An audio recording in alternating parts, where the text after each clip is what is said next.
50 feet between the two players that are vying for Player of the Year honors, Gene-Stus and John-Handegard. Gene-Stus to open the match. Championship round pair, 19 and 20. And what an opening match between these two guys.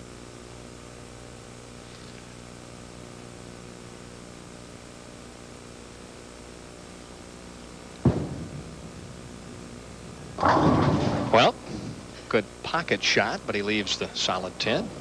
And you know, Dan, we bowled the last 8 games of match play earlier this morning. And Gene said that all day today on Wednesday he's been fiddling back and forth. He's lost his carry, and he's trying to change balls, speed, angle, any little thing he can to get that carry back. And so far he hasn't been able to get it. Has to hang on and does so. It's interesting you mentioned that, Mike, because Gene told me that he had 3 games this morning where he did not miss the pocket, and all 3 games were in the 180s. That gets very frustrating for a bowler. The object is to strike, but you have to get it to the pocket to do that. When you're getting it there and you can't strike, you don't know exactly what to do many times. Handegard right up the track, and he strikes on his opening shot. And I'll let you deliver the scenario in terms of how Mr. Handegard even made it into the final 5. Well, he went into that position round game 105 pins behind the 5th place bowler, Will Strickland.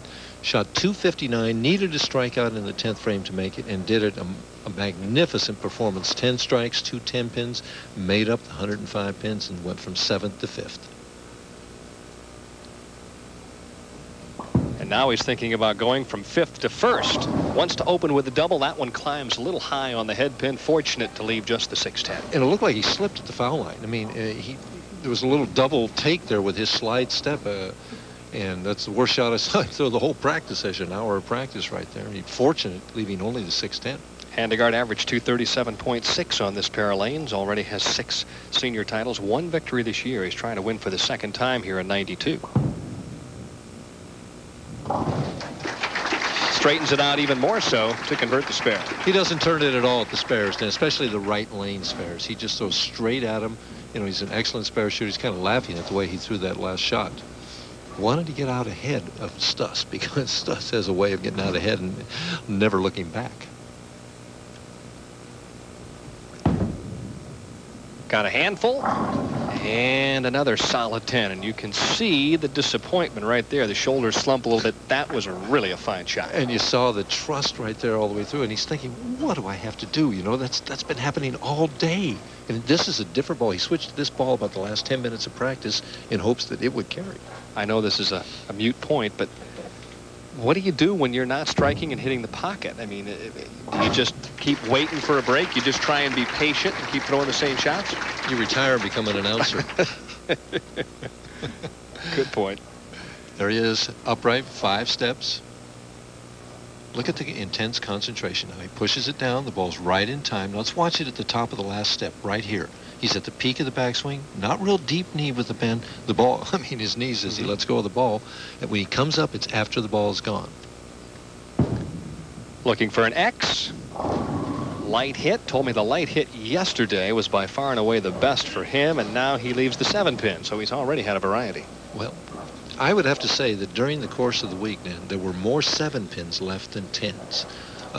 That light hit left 7 pins a lot of times during the course of match play. Did it have company on occasion? On occasion, but not too often. Hard and cross lane, so another spare for Gene-Stus. Both of these players trying to win this opening match to put an exclamation point in terms of who should be Player of the Year. Well, there's something personal about this match too, Dan. That's high. And another break for Handegard, who can't believe it. That was either a very poor shot or he needs to move. No, he doesn't need to move. He needs to execute better right now. He's trying to get the ball to go straight into the pocket, and he's just yanked the last 2. See, you kind of bounce there on that right lane. That ball does that a little bit. There's a little double dribble in there in the head area of the lane. That won't affect our next bowler, by the way. Jim Brown sets it down very early, and that won't bother him at all. The classic style of John-Handegard. Pushes the ball in steps together. Free swing from the shoulder. Look at how steady the head is. Perfect timing. Perfect right there. Square, slide. I mean, you look at that and you say it had to go in the pocket, but it didn't.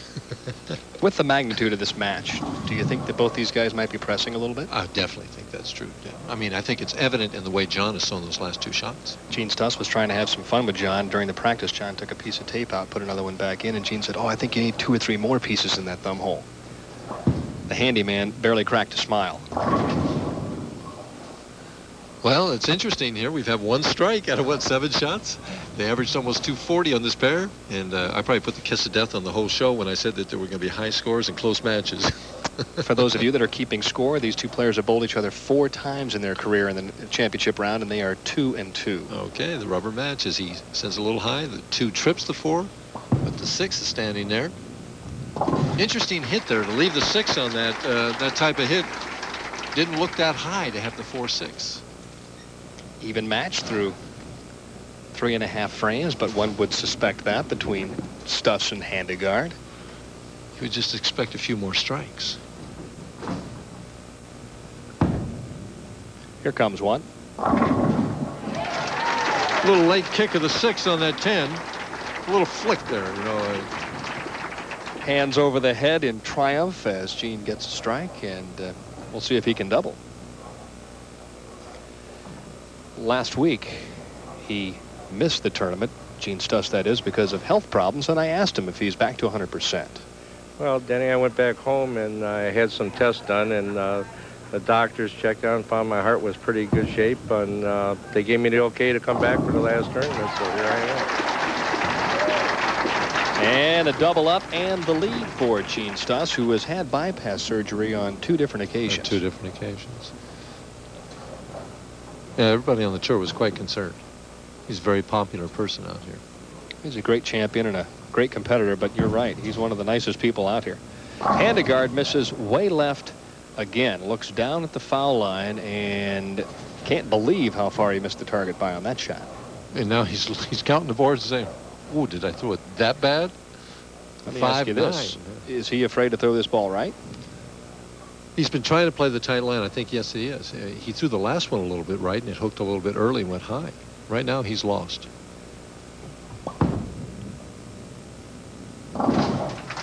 On that shot, you could see him make sure that he directed the ball out towards his target, and that would have